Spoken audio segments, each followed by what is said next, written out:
vamos a recibir con un enorme aplauso al doctor Richard Davidson desde Wisconsin. You're very welcome, doctor. Thank you so much.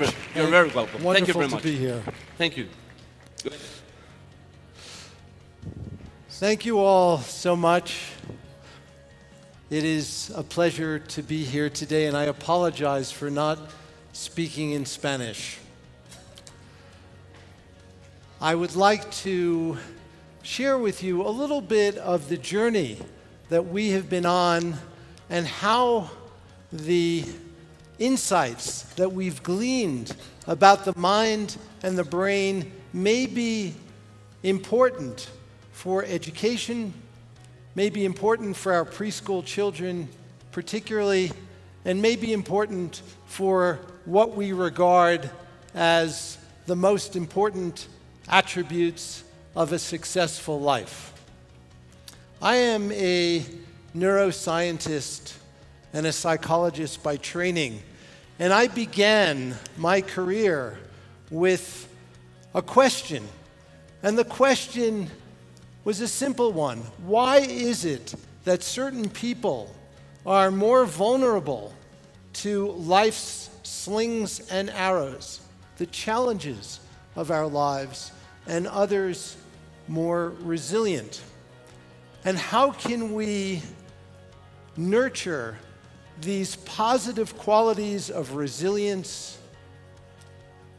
and of kindness and care, which can buffer us from the challenges that we face every day? In the early part of my career, I focused a lot on adversity. I focused a lot on people who were suffering from depression and anxiety, both children and adults. And then I met an important person in my life in 1992, and everything changed after this critical meeting.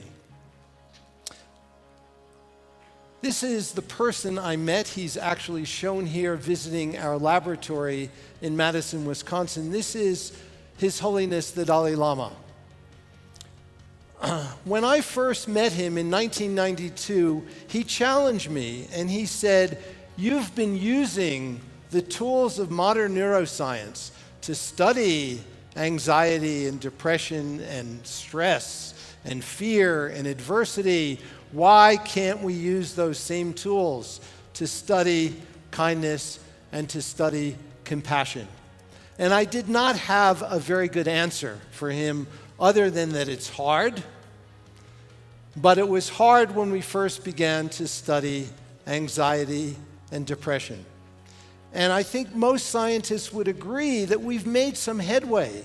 We've learned something about the mind and the brain in relationship to anxiety and depression. And in principle, this indicates that we can use the same tools to study these more positive qualities of the mind. I'd like to begin today by sharing with you some of the key insights in modern science that have enabled this work to go forward. This work could not have occurred were it not for major discoveries in modern science that provided a critical foundation for all of this work.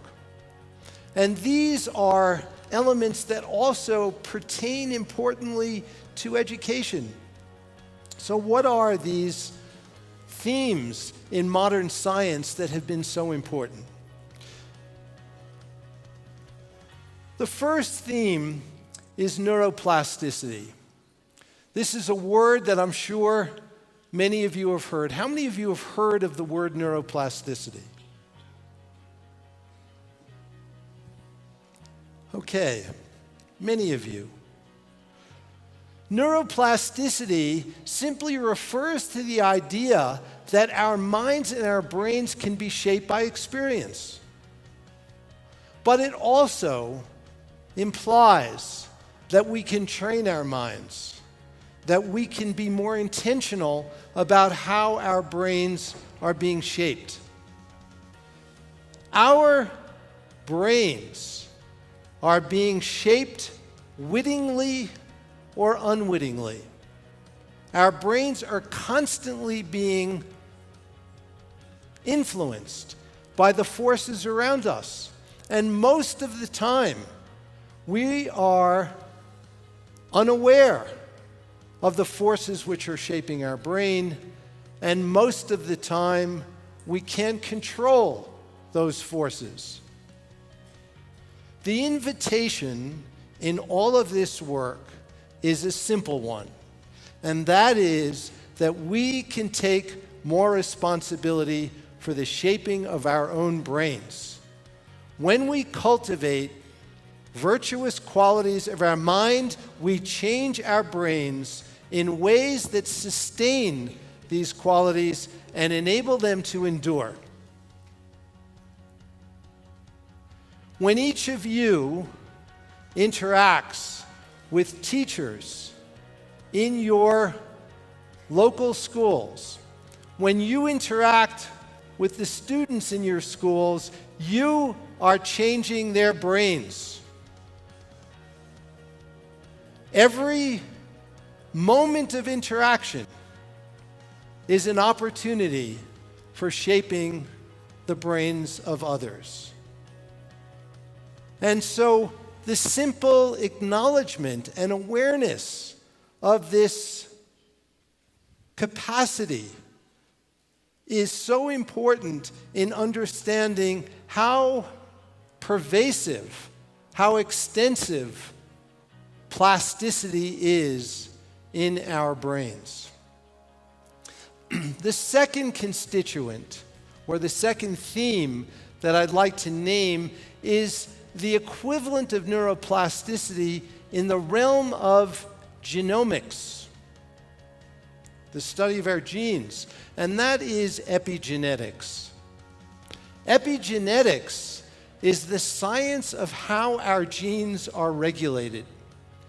Each of us is born with a sequence of molecules that constitute our DNA. And for the most part, except under very unusual circumstances, for most of us, that sequence will remain the same for our entire lives. However, on each gene, there is a region which we can think of metaphorically as a little volume control. It turns that gene on or off, and it regulates the extent to which we say it is expressed. Some genes are expressed more than other genes. And it turns out that the extent to which our genes are turned on or turned off is highly dynamic. And like neuroplasticity, there are influences in our environments which impact this quality of epigenetics, the extent to which our genes are turned on or turned off. Research shows that the way a mother behaves toward her offspring can induce epigenetic changes in the baby. And those epigenetic changes can persist for the entire life of that individual. Now, we don't have any data on this yet, but based on everything we know, we would expect that teachers are actually going to induce epigenetic changes in their students through the influences that they have. So when we are engaged in the teaching profession, we are getting under the skin of our students. We are impacting their minds, their brains, and their genes through our demeanor, through our emotional balance,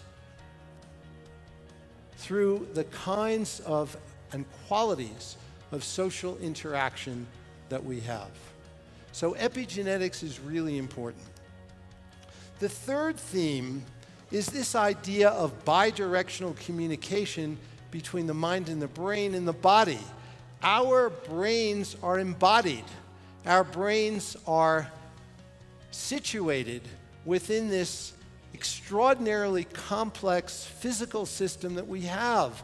And this raises the possibility that when we cultivate positive qualities of our mind, we not only influence our minds, but we also influence our bodies.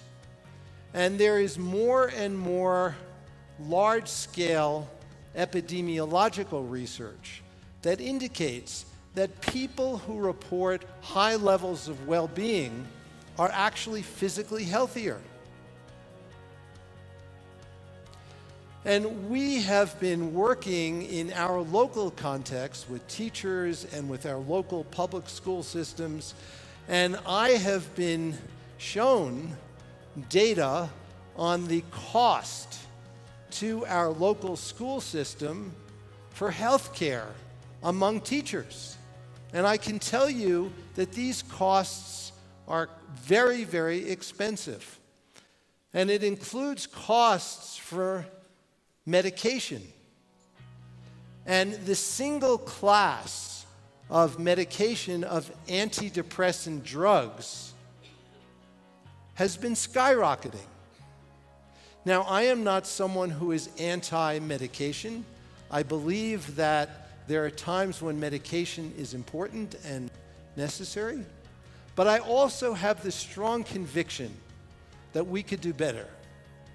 I have the strong conviction that if we equipped our teachers with better social and emotional skills, the need for this kind of medication would decline.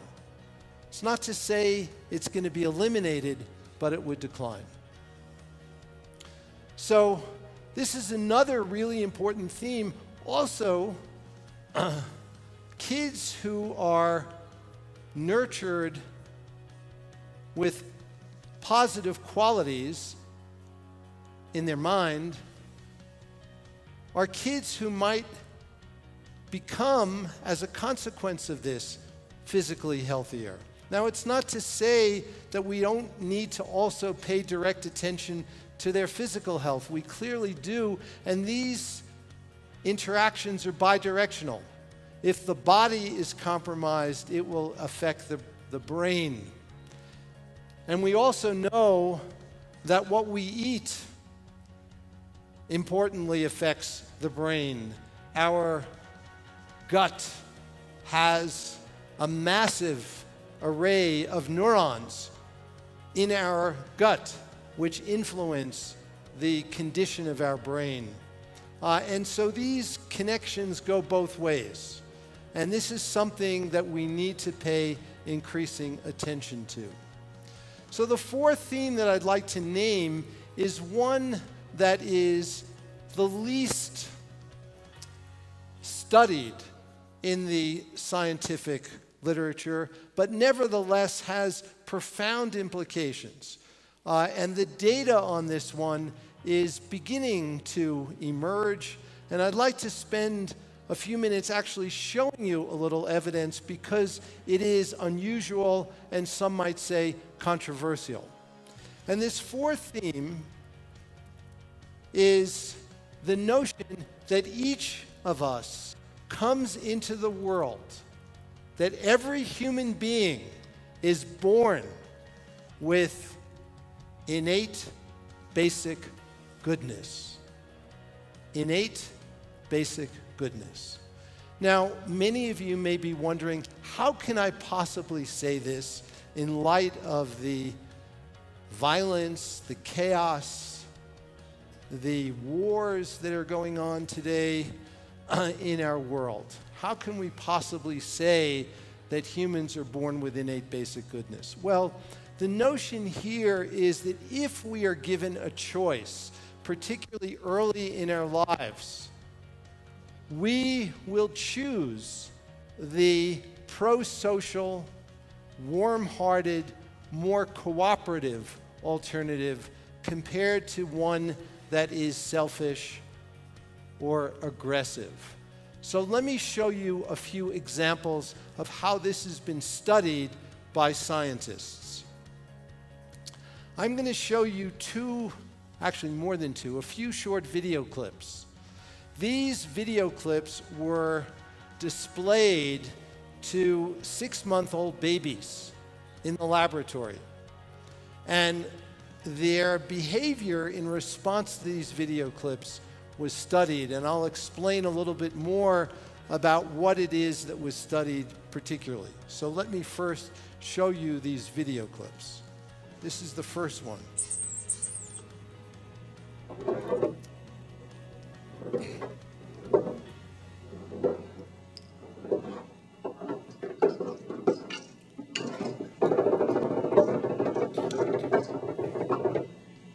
Okay, here's the second one.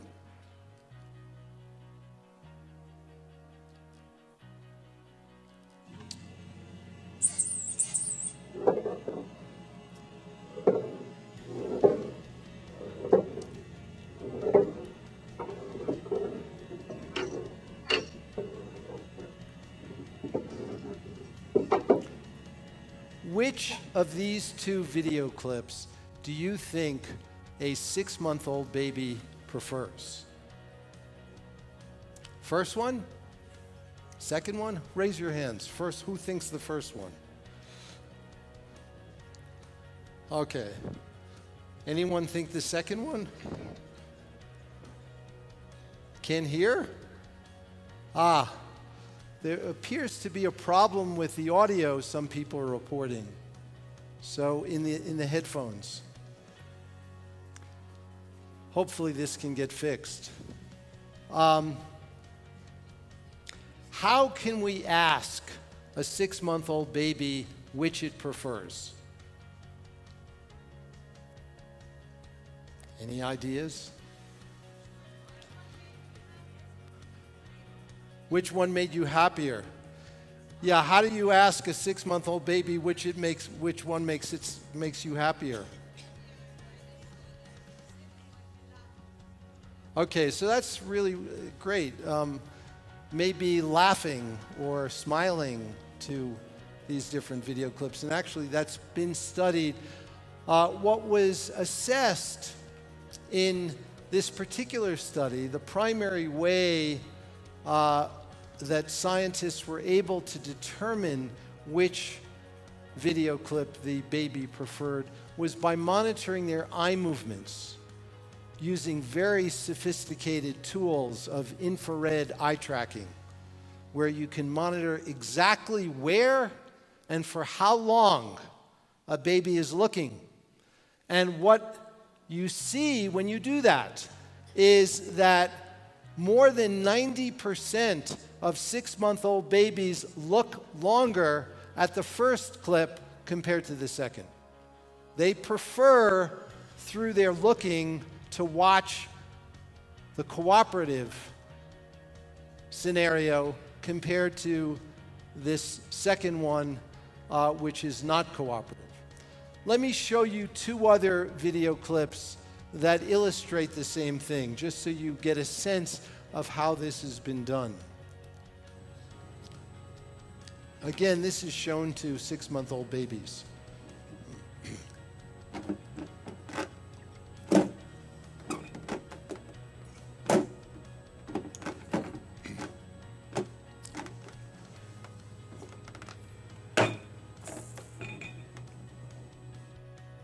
Okay, that's the first one, and here's the second one.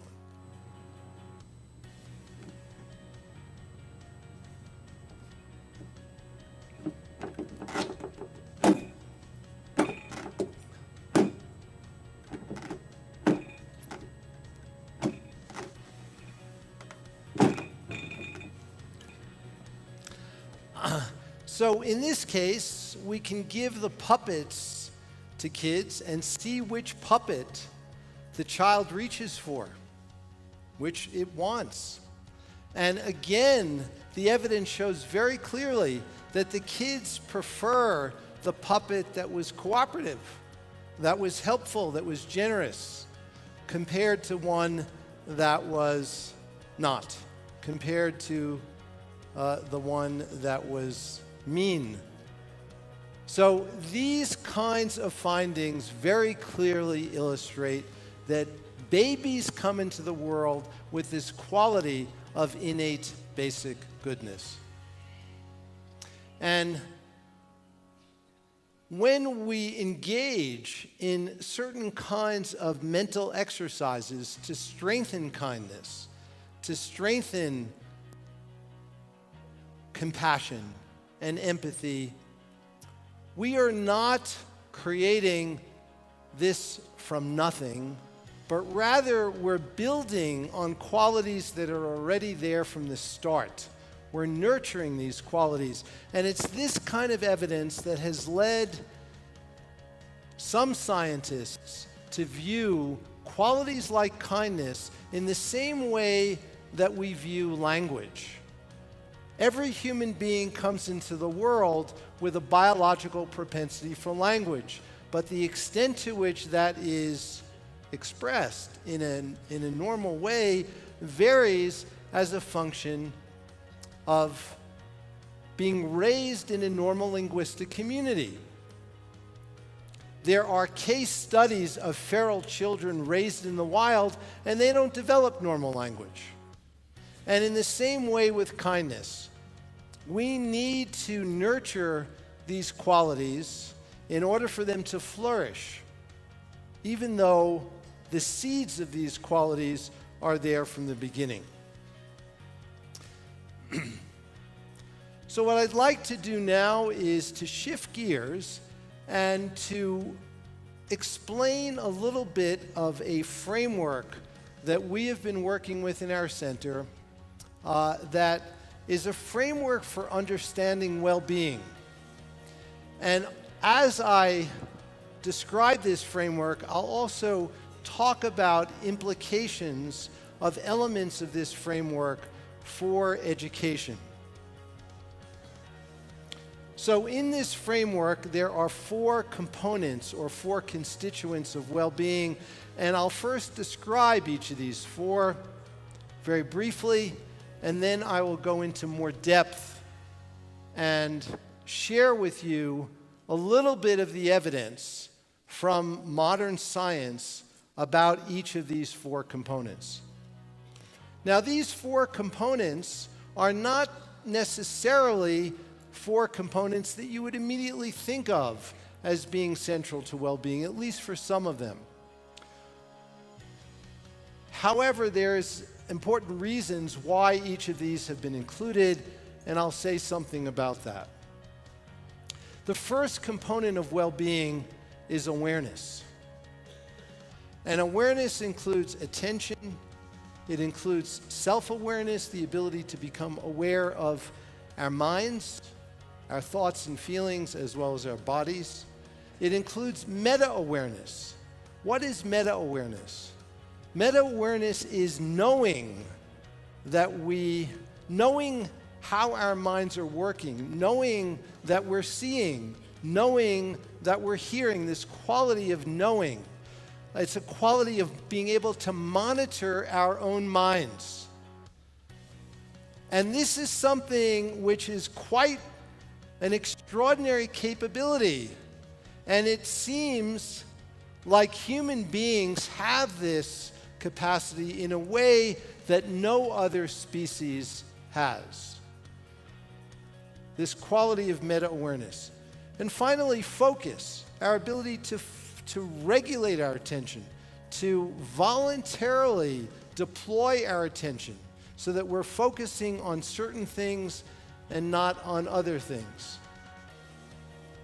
So that's the first component.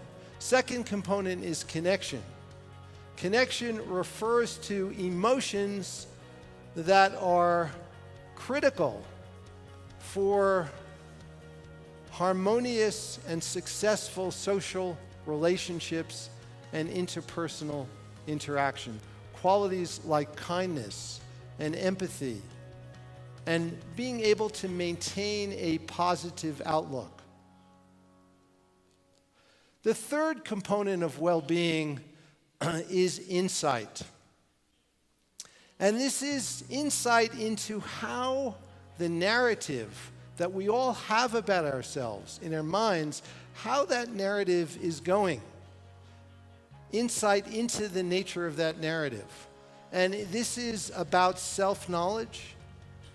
and also about this quality of stickiness where we sometimes perseverate on emotions which are no longer appropriate in a particular context, but they are emotions which are wrapped up in our views of ourselves. So for example, at the extreme end of the continuum, there are people who have a self-defeating narrative, who have a narrative about themselves that includes a lack of self-worth, that includes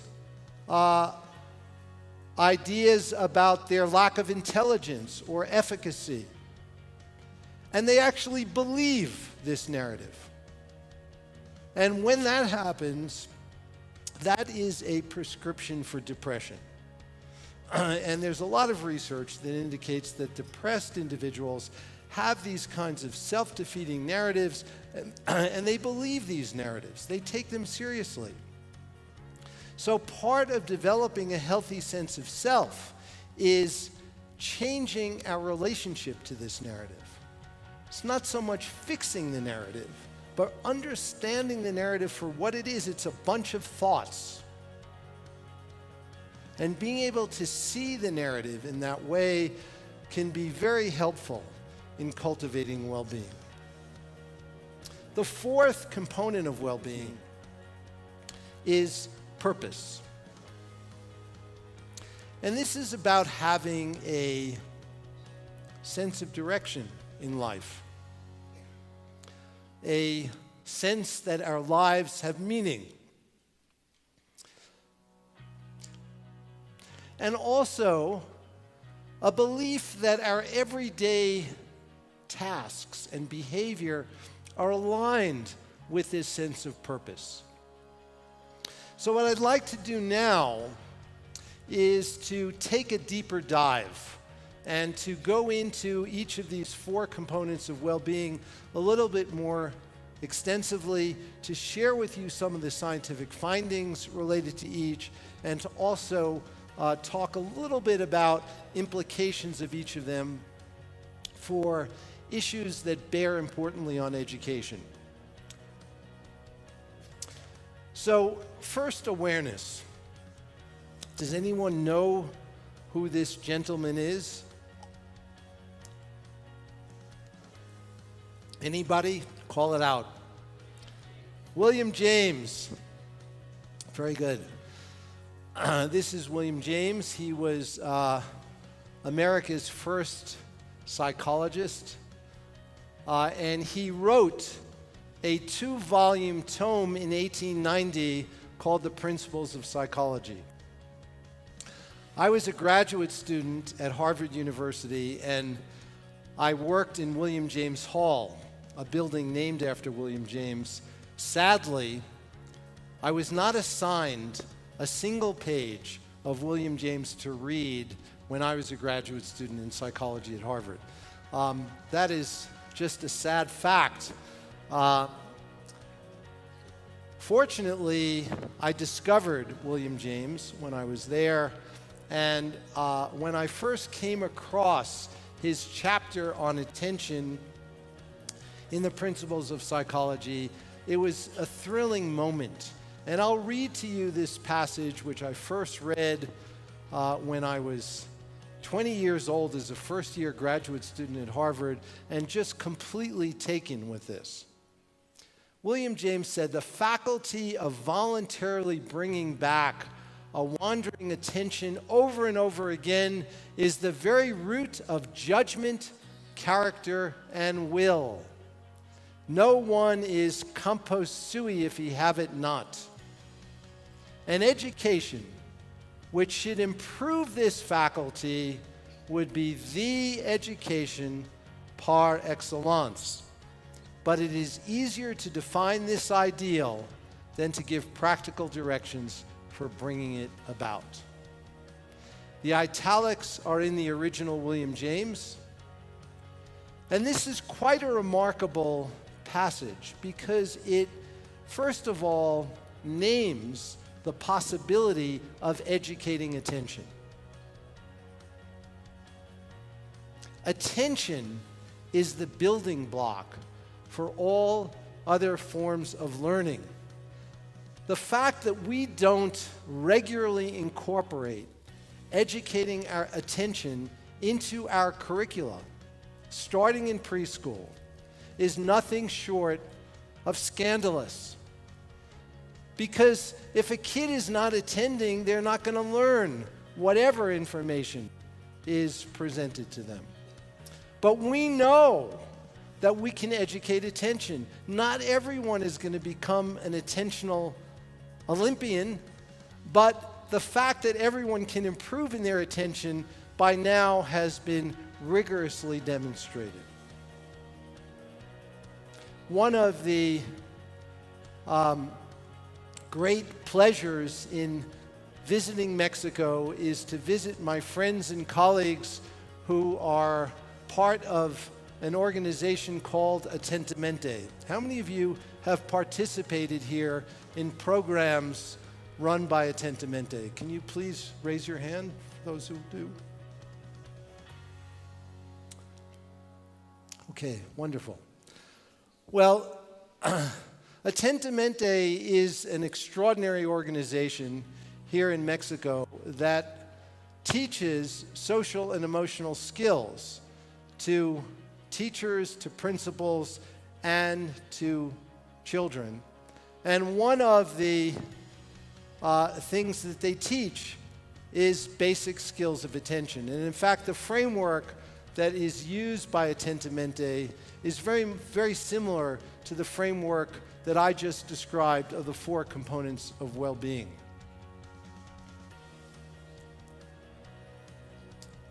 So this is really important, and I'd like to just give you a feel for some of the evidence related to attention and why it's so important.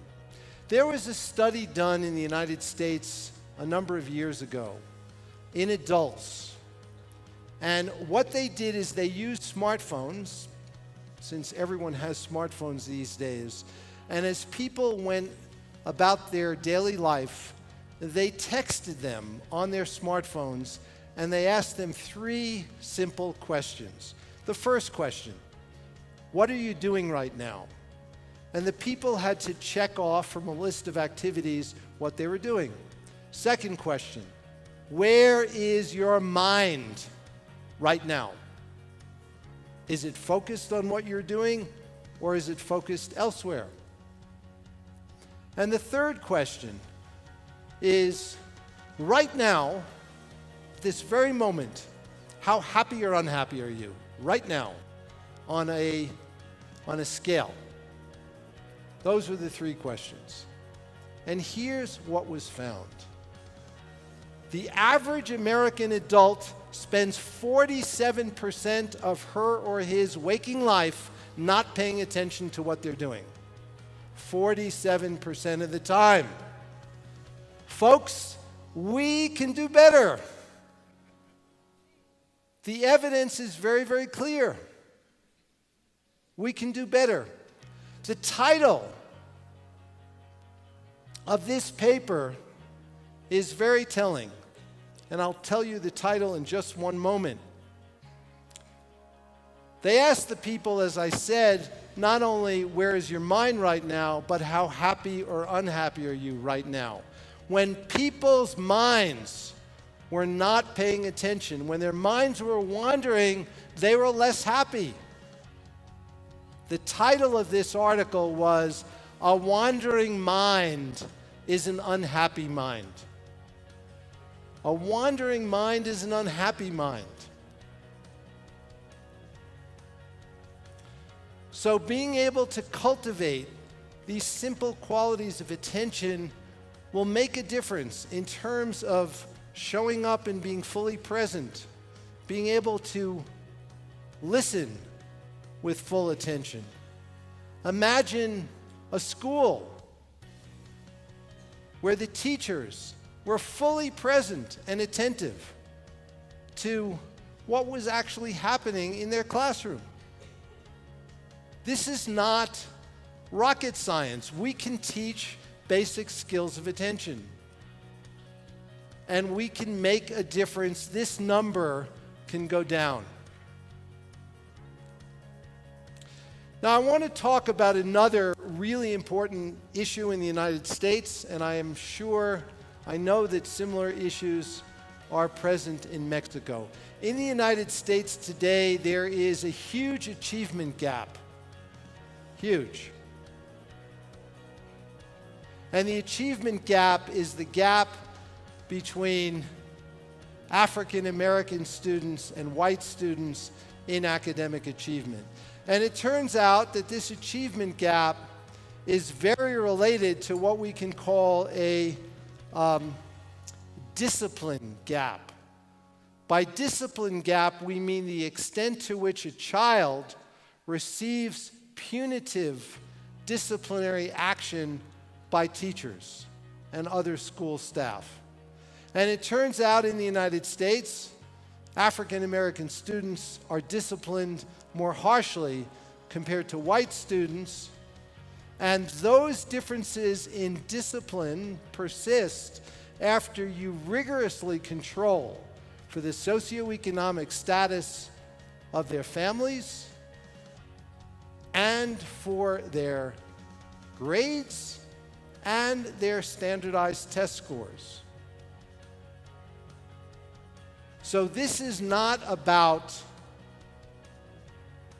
disciplining kids who are performing poorly or performing differently.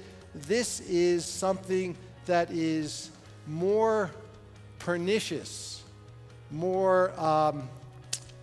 it has more negative consequences. And it turns out that this disciplinary gap is driven by something really fundamental, and that is implicit bias. Implicit bias. And what we mean by implicit bias is bias that operates non-consciously, sort of beneath the hood, so to speak. I'm sure that if we administered a questionnaire to all of you in this room, I'm sure that 99% of you, maybe 100% of you, would report that you are not biased. You are obviously, you're here because you care about the education of children, you care about the future of Mexico. But I guarantee you that if I brought each of you into our laboratory, most of you, the vast majority of you, maybe even 100% of you, would show implicit bias. And that's simply because we're all raised in a culture where these things get drilled into us through the media and through other forces about which we have little control. So I want to share with you now some new findings. And these are findings from a scientist in our center, who just recently received his PhD, and this was part of his dissertation in educational psychology. What he did is he took teachers who were in the final stages of preparing for the teaching profession, and he had them go through a 9-week intervention that is similar in many respects to the kind of intervention that is used by, deployed by Atentamente. And one of the measures that we used is a hard-nosed behavioral measure of implicit bias that was taken before and after this 9-week training. And there was a control group that did not go through the same kind of training, that simply received a standard curriculum in place of this intervention. And the intervention include elements of both awareness and of connection in the framework that I'm describing. And what we saw is something quite dramatic. what we saw is that on a behavioral measure of implicit bias, the treatment group, which are the teachers that received the 9-week intervention, showed a systematic reduction on these hard-nosed measures of implicit bias. And we followed these teachers for 6 months after the intervention was completed, and the decrease in implicit bias was still present at 6 months follow-up. This is actually the longest duration of time that scientists have shown a maintenance of a change in implicit bias using this kind of intervention. And so this is a hopeful piece of evidence. I don't want to oversell it. It's really the first study of its kind. We anticipate there'll be more with larger sample sizes. But this study shows a kind of proof of concept that we can actually change implicit bias. We can get under the skin and shift these pervasive biases that can be so problematic when they operate in the school context. I would now like to talk a little bit about connection. To remind you that connection is about emotions that facilitate successful, harmonious social relationships. Qualities like kindness, compassion, empathy. And I'd like to share with you a couple of findings here. One is a study done with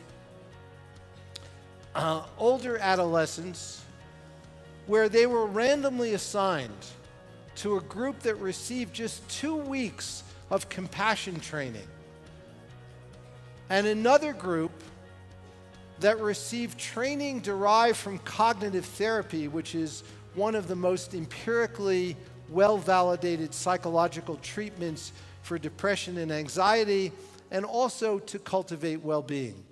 And participants in this study were told that they're going to learn one of 2 strategies, both of which we believe will cultivate well-being. And in this particular study, we put all the participants in the brain scanner, in the MRI scanner before 2 weeks of training and then after 2 weeks of training to actually directly measure the impact of this training on the brain. And the compassion training, for those who may not be familiar with it, in part entailed bringing different categories of people into our hearts and our minds. For example, bringing a loved one, visualizing the loved one, bringing them into our minds and our hearts, and then reflecting on a time in their life when they may have been having some difficulty, when they may have been suffering, and then cultivating the strong aspiration that they be relieved of that suffering. And they were taught simple phrases that they can silently repeat to help them in this process. May you be happy, may you be free of suffering, phrases of that kind to simply repeat a few times to anchor their mind. So that was the basic intervention. And what we did, as I mentioned, is 2 weeks of training. The training actually was delivered over the internet. And they logged on to a special website and they received the training online. And for those of you who are interested, you can go to our website, and the training that we used in this study is available on our website. You can freely download it and try it for yourself. And they're asked to practice 30 minutes a day for 2 weeks. That's a total of 7 hours of training. 30 minutes a day for 2 weeks. Incredibly short amount of training. And the comparison group, as I mentioned, was taught skills derived from cognitive therapy, skills of cognitively reappraising the cause of negative events.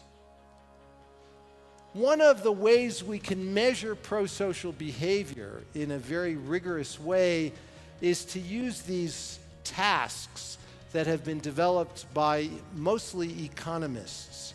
And they're tasks that can be used to measure prosocial and altruistic behavior. And it would take a long time and probably be very boring to many of you to describe the tasks in detail. So I'm not going to do that. But what I will do is simply show you that on a key measure of prosocial behavior, which involves actually using one's own money to render a transaction to be more fair. This is a kind of hard-nosed measure of altruism, if you will.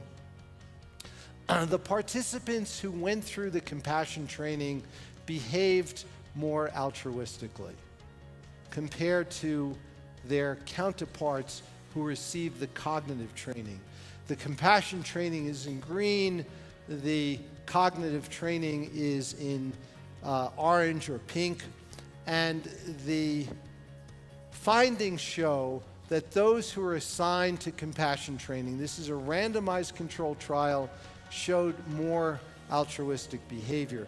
And the really cool finding from our perspective is that when we looked at their brains, those who were assigned to the compassion group showed changes in their brain in a circuit which is really important for certain kinds of positive emotion, and the extent to which those brain circuits changed predicted the magnitude that they behaved altruistically. And that's what you see here. This is a circuit that involves connections between the prefrontal cortex and a region that we call the ventral striatum, and particularly a subregion within that called the nucleus accumbens, which is very important for certain kinds of positive emotion. And the connections between these areas in this circuit were strengthened by compassion training, and the extent to which they were strengthened predicted the magnitude of prosocial behavior from these participants. Now, I want to share with you another totally different kind of approach. And this is really a kind of wild exploration. This is a new paper from our center which just came out a few weeks ago. And this is a study funded by the Gates Foundation. And what we did in this study is to develop a video game for 8th grade children. And the video game was designed to cultivate empathy and prosocial behavior.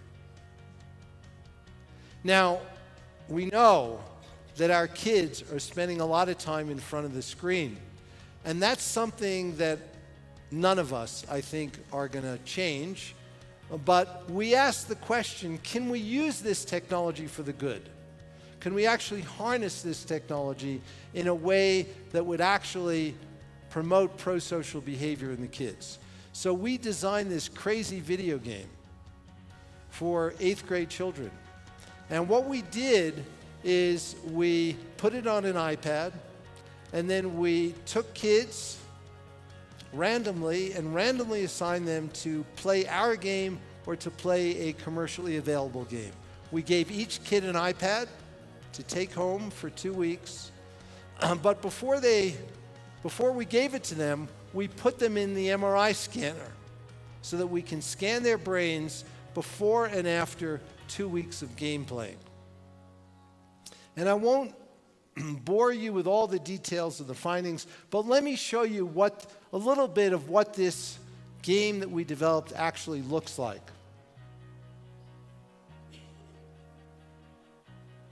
So this is a little trailer that describes a little bit about the game. Sentient life is detected on the distant planet Cador. A spacecraft containing 4 robotic explorers is sent to investigate. Their primary mission will be to study the alien culture through the interpretation of basic emotions. Leaving behind its own solar system, the spacecraft begins its long journey to the planet Cador. This had to be really cool for 8th grade kids.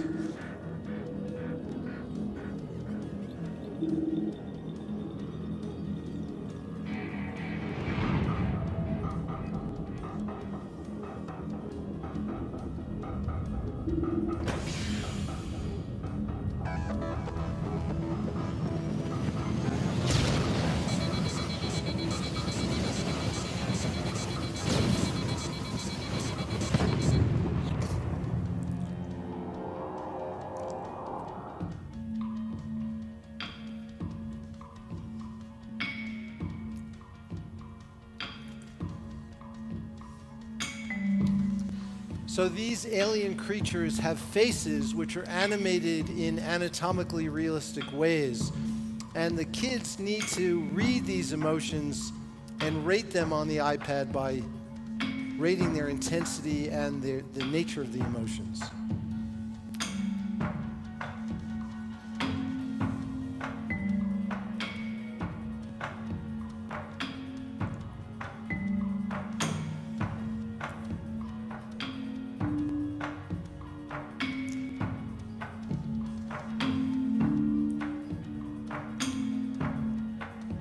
And in order to progress in the game, instead of shooting people, kids had to use kindness and generosity to earn points to move along in the game. So the game is called Crystals of Cador. We can turn the lights back up. Maybe at some point in the future you can find it in your app store. Not so soon, though. We need a lot more work on this.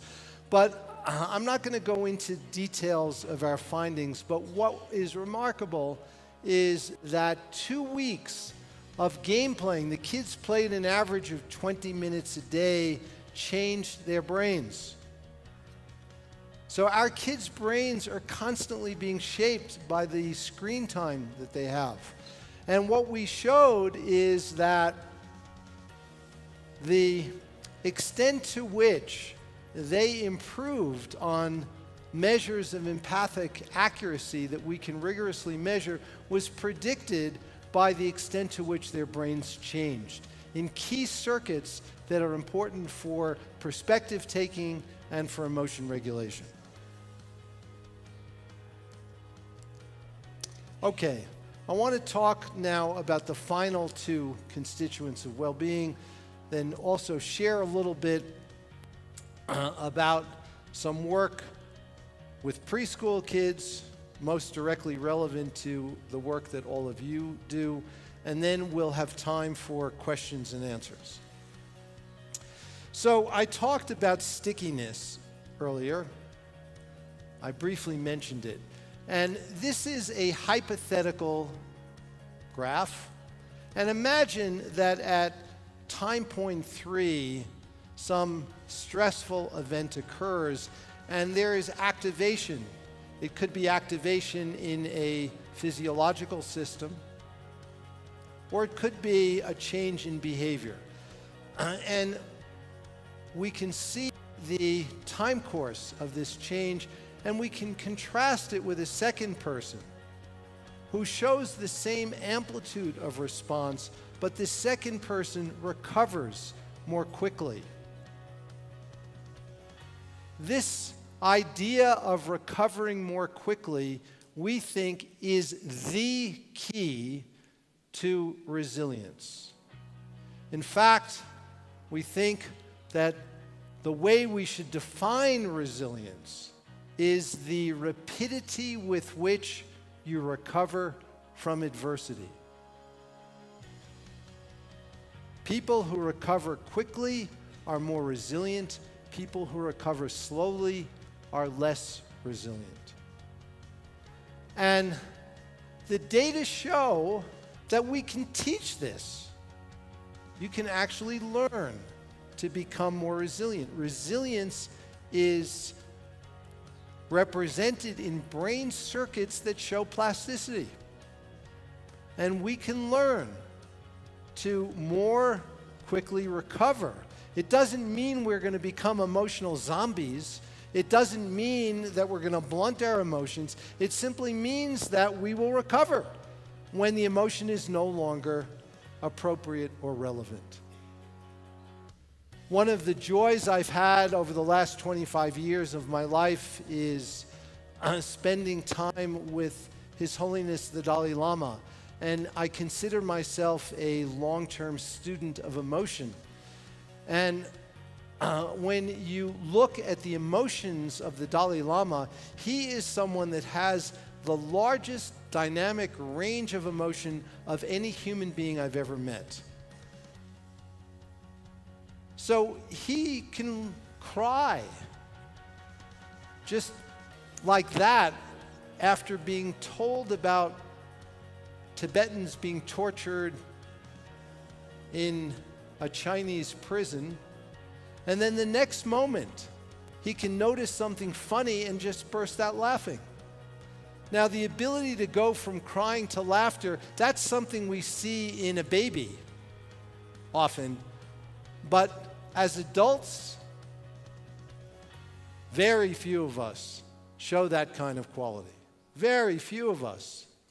That is a kind of absence of stickiness. And this is something really important for well-being and for resilience. And it turns out that when we get more insight into our minds, and particularly the narrative about ourselves that we tell, and being able to see this narrative more as a collection of thoughts, we become more resilient. We show more rapid recovery from challenging or stressful events. And again, I don't want to go through the details of this. It's not that important, but we can map these circuits in very specific regions of the brain, and this is a circuit that involves an area of the prefrontal cortex that we call the ventromedial prefrontal cortex in purple, and in green is an area called the amygdala, which is very important for emotional processing. And the strength of the connections in this circuit are very important for this capacity to recover quickly. Now let me say a little bit about purpose. Purpose emerges over the course of development. 4-year-olds be unrealistic to think that they have a purpose in life other than to live. But as we develop, a sense of purpose begins to emerge, particularly in adolescence. And this sense of purpose is one of the key factors driving well-being. People who have an absence of purpose have compromised well-being, and it turns out that they also have compromised physical health. Let me show you just a smidgen of data. This comes from a study published a number of years ago comparing people who score in the 90th percentile versus the 10th percentile on a measure of purpose in life. And these were people who were in their 70s and 80s. And it looked at the kind of ultimate measure on the vertical axis, which is how quickly they die. And it turns out that people who have a low purpose in life, who score in the 10th percentile, end up dying sooner compared to people in the 90th percentile. In fact, purpose in life is the single most important psychological predictor of longevity after carefully controlling for other factors. The single most important psychological predictor of longevity when we are in the last decade of life. So I want to talk a few minutes now more specifically about implications for education and child development. I want to just read you the title of this important paper that was published a number of years ago. Self-discipline outdoes IQ in predicting academic performance of adolescents.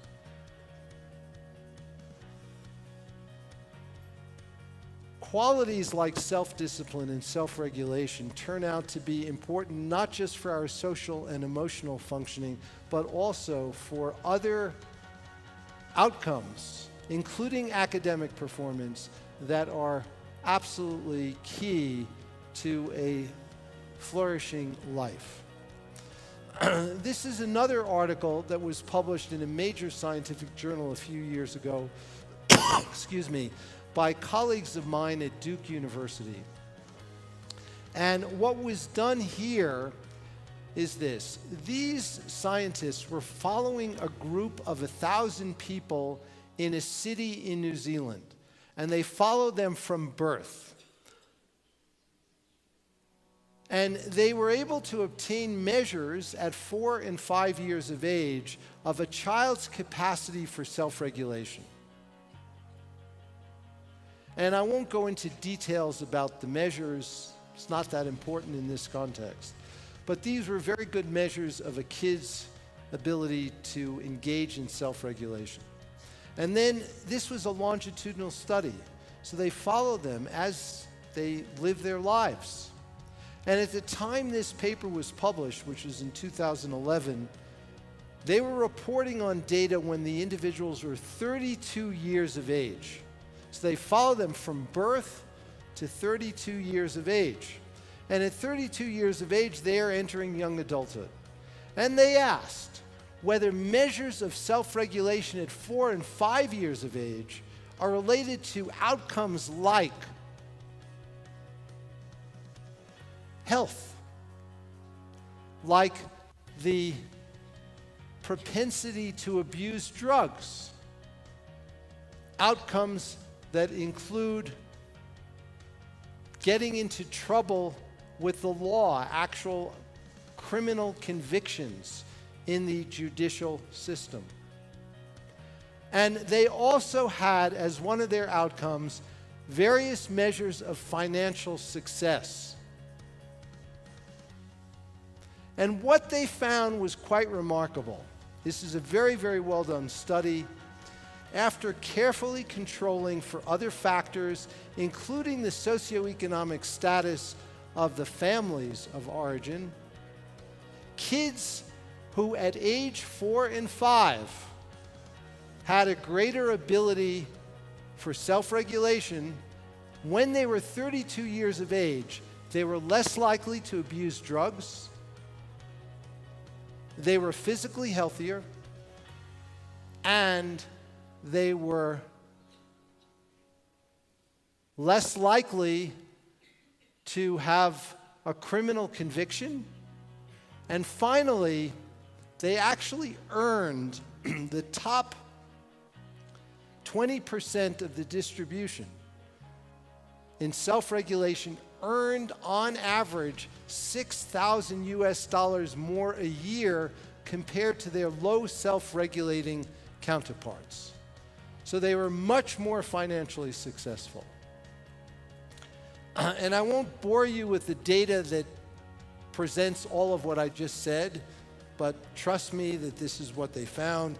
And I'd like to just read to you the last line of the abstract in this paper, which is underlined here. They said interventions addressing self-control might reduce a panoply of societal costs, save taxpayers money, and promote prosperity. So it is really penny wise and pound foolish not to intervene in the early years to help kids to self-regulate so that they can become more successful adults. I'd like to just share with you very briefly a little bit of the work we've done with preschool kids in our center. We developed a curriculum called the Kindness Curriculum. This is a copy of the Kindness Curriculum in Spanish. Anyone here can freely download this from our website. It is available gratis. And so I'll show you the address of our website at the end of this talk. But this is a curriculum which is in different versions, and the curriculum that Atentamente is developing, I must say with all due respect and humility, they're doing a better job than we did. And so the work that Atentamente is doing with preschool kids is just fabulous and really represents sort of the next extension of what we did. So a little bit about this curriculum. It includes awareness practices that are appropriate for 4 and 5-year-olds. It includes self-awareness, beginning to know emotions and what they feel like in the body. It includes some specific practices around kindness, and it includes practices related to gratitude and interconnectedness. So we did a randomized controlled trial in a public school system in our city to investigate the impact of this curriculum in preschool kids. And one of the tasks we used is a task that was developed by Lisa Fluke, who is a scientist in our center at the time. And this task involves sharing. And what we used is currency, which is really important to a 4 and 5-year-old. What currency is really important to a 4 and 5-year-old? Stickers, turns out. So we can go from really high-tech brain scanning to really low-tech methods in our work. And what we did is we gave the kids 10 stickers and 2 envelopes. And on each envelope we had a picture. One envelope had a picture of the kid, him or herself, and another envelope had a picture of another child. And we had different categories of other children, specifically 4 categories. One is the kid's best friend. And we know that by doing sociometric ratings within the classroom. So we know who each child's best friend is. We also know who their least favorite friend is. So we have their best friend, their least favorite friend. We also have a stranger child, a picture of a child that they've never seen before.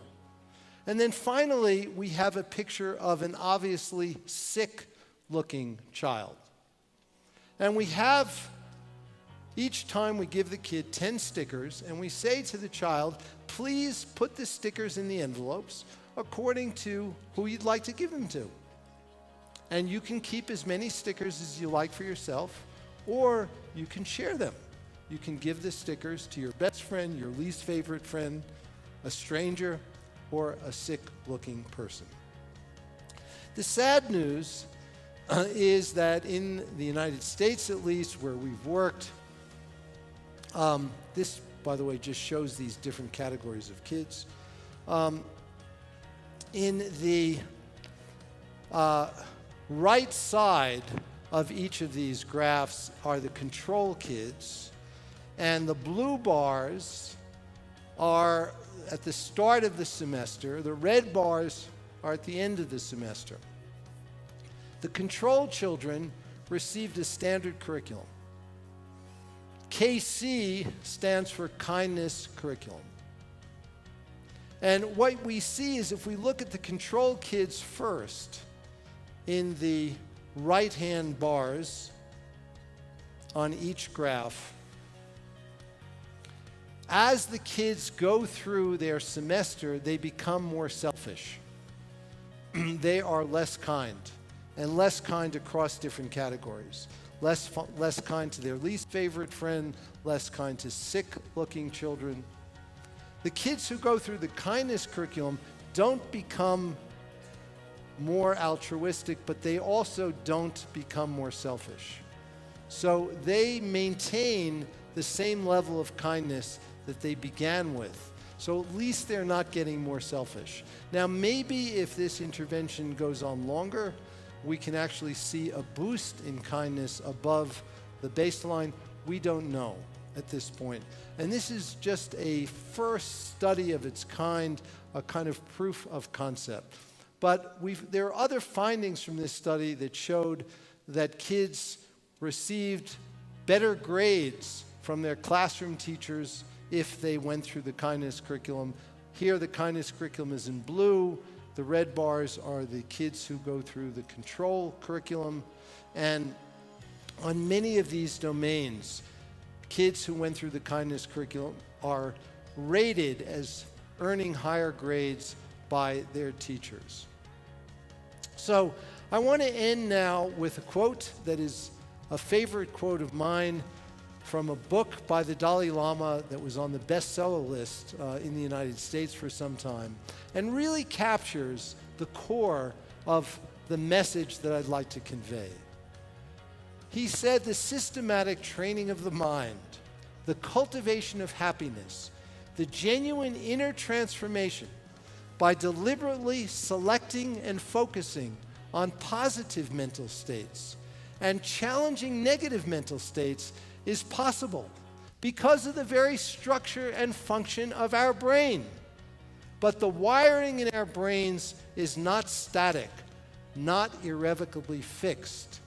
Our brains are also adaptable. So thank you very much. And if you'd like more information, please go to our website. Wow. And I think And the Dalai Lama is not as scientific as you are, well, right? he's quite scientific. Oh, he's His Holiness, isn't it? Yes. We have a few moments for questions. I'm really surprised. You have proven scientifically and by hard data that you can educate happiness, or you can educate kindness, and you can transform our brains to be a better persons, which is amazing, isn't it? Let's hear if you have questions from the audience, and you can, over there are hands. Podemos preguntar en español y yo haré el trabajo de traducción. No hay problema. No hay español. Adelante. Good morning, good evening, sorry. You've talked about the importance of self-control in kids and the benefits that it involves having self-control in kids. But what can we do as educational agents to improve to improve the self-control in our kids? So the question is, what can we do to improve the self-control in our kids? There are a lot of simple strategies that we can deploy at different ages to help kids to better regulate their attention and better regulate their emotions, which are two of the key constituents of self-control. They range from simple exercises to learn to pay attention to their breathing, to their bodies. These are exercises which can improve our capacity to regulate our attention. And by also monitoring our feelings in our bodies, we can improve our capacity to regulate our emotions, initially by simply becoming aware. Many people, when they have an emotion, they're not aware of the emotion that they're having, yet it still impacts their behavior. It spills over into all their interactions. So becoming aware is really one of the most important and the initial change which is required to promote self-control or self-regulation. May I, Professor, this is in a website, right? Yes, the website is on the final slide, which... If we can, si podemos poner la lámina final, porque esto que nos ha presentado, this, which is the kindness curriculum, we can download, everyone can do it. Yes. And ahí está en la pantalla, y nos puede, this can help very much to design our own plans and our own curriculums at our schools. So more questions, please. Over here, there is a mic. Over here? Micros here. Professor, please. Hi. Hello. Yes. I'm Astrid, and okay, I would like to know what can we do when you teach them positive things or value, in the class, but at the end they are learning different things at home or even in their context. So or even in the context that they are living. Yes. You teach them something, but they are learning different things Yes. outside. So what can we do? Yeah, so that's a really, really important question. And I think it is naive for us to believe that if we educate our kids and teach them these skills, and if their environments are toxic for whatever reason, Which is our case in Mexico, actually. yes, it's very difficult. So programs that involve kids, teachers, and parents are really the most complete kinds of programs. As an As an integrated model system. system. And Yes. so those are programs that I think we need to move toward. And I know that Atentamente here in Mexico is doing that, is beginning to do that. And so including as many of the elements as possible in the ecology of the child's life, I think is crucial. Is that clear? Yes. I mean, we have to invite parents and teachers and students, am I correct? Yes. To participate. More questions here. We will bring a micro for you. Who has a micro here? Yes, we can listen. Please. My name is Sarai Santiago Rodriguez. I'm from Tehuacan. In sorry, but speak Spanish.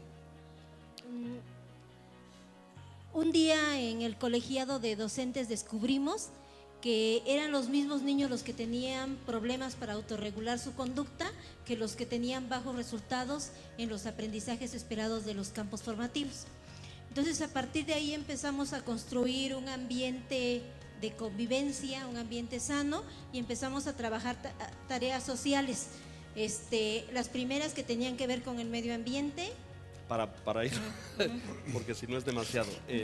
The teacher comes from a city in the state of Puebla called Tehuacan. And they discover in a community with the teachers and students that ellos no desarrollaron habilidades. Ajá, que eran los mismos niños los que tenían problemas para autorregularse que los que tenían bajos resultados.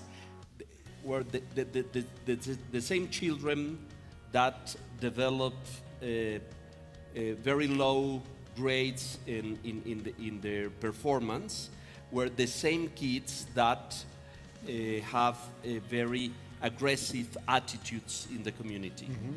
Bueno, So there is like a correlation between Yes. an attitude of aggressiveness and low results in the academic performance. Yes. A partir de ahí empezamos a trabajar tareas sociales como acercarlos al cuidado del medio ambiente, desde recolectar una semilla, plantarla, cuidarla, todo de flora endémica. They develop some activities, some ecological and care atmosphere things like seeding and planting and taking care of plants y el resultado fue Ajá, también trabajamos otras áreas sociales como que les Social dejábamos trabajar activities. con sus abuelos, por ejemplo llevaban un regalo de Working 5 with te their quiero, 5 grandparents. te amos, y los tenían que repartir a An sus emotional abuelos, a su familia, muchas expressions. tareas sociales. Bueno, producto de eso descubrimos un hallazgo, que cuando las actividades son tan interesantes y retadoras, se baja la violencia, pero que también el ambiente sano contribuye a mejorar los resultados educativos. Gracias, Ahora maestra. mi pregunta que le quiero hacer. después de esta breve introducción.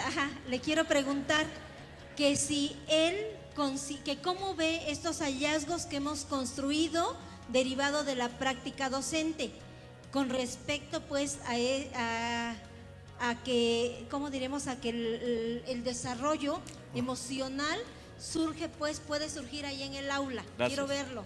Quiero preguntarle, ¿cómo ve este the hallazgo? founding was that social and emotional activities, working with grandparents or working with the atmosphere, developed more positive attitudes and behavior in the students. She asks if that kind of activities could be developed in the classroom with the professors.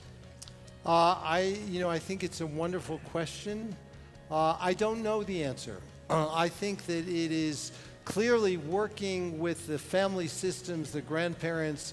It could produce a lot of benefit, and I think we need to experiment and to try different things. One of the most important conclusions from the work, the kind of work that I described, which I didn't mention, is that one size does not fit all.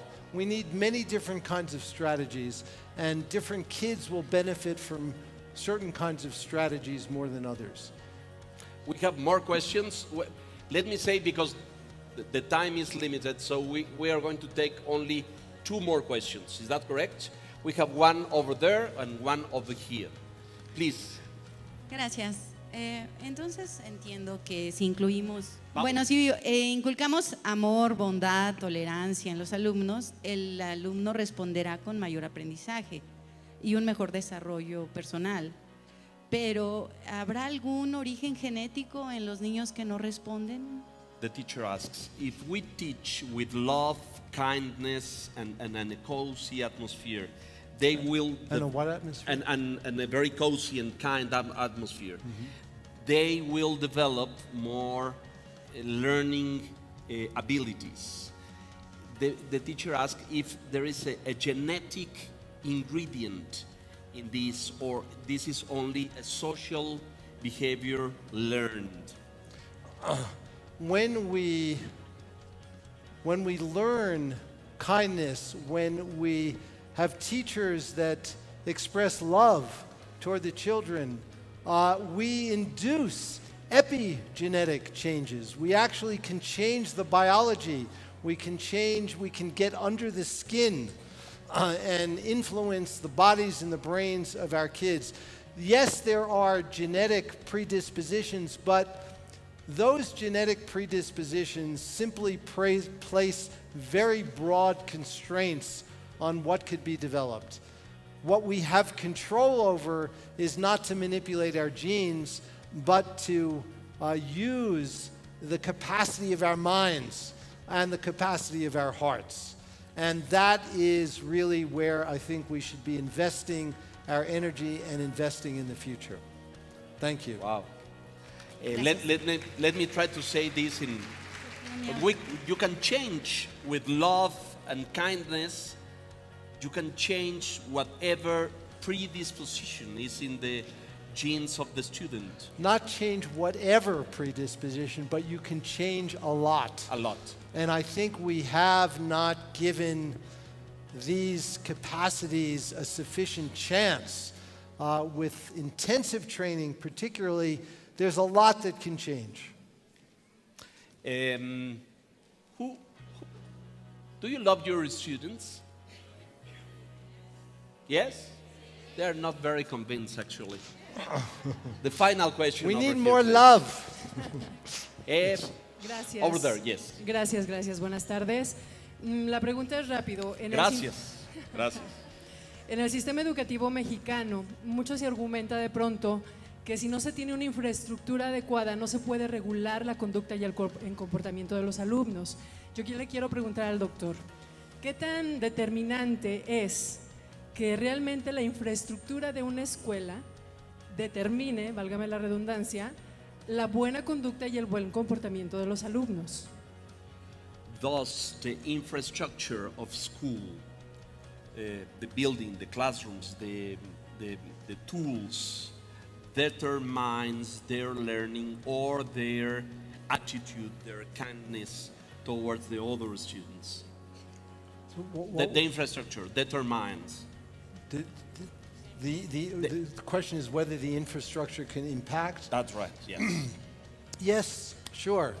The infrastructure can make a difference. All these factors can influence this. But I think the evidence shows that the single most important quality is the demeanor of the teacher. The qualities of the teacher is the single most important quality. And that's something that we can do something about. Let me try to say this, because we have lots of very aggressive and violent scenarios in different states in Mexico. Because violence and drug trafficking and organized crime and things. But we have this like preconception that the professor has to express discipline and order. If a professor expresses love and kindness, as you have been saying for the last hour, that changes the attitude and the learning of the student? I think it would make a difference, a very positive difference. But it's difficult sometimes to bring love into a classroom where there are all these problems and where the kids are difficult. And this is why the kind of training that is being done by Atentamente, helping teachers to train their minds so that they can show up and be more present, they can show up and bring more kindness and empathy to their interactions, is so important because these are skills that can equip them to remain calm and to remain loving even in difficult circumstances. So they should love their students. Absolutely. Amen a sus alumnos y va a cambiar la cosa. Vamos a darle un aplauso fuerte al profesor. Ya no tenemos tiempo. Thank you so much. Oh, you're very kind. Thank you. Frine from Banorte Foundation is here to give you a little present and a symbolic thank you. Dr. Richard, in the name of Fundación Banorte, we really appreciate to have you here today. Thank you so much. And let me take this opportunity to express my gratitude to Banorte for all that it is doing for the education of the children of Mexico. It's fantastic. It's a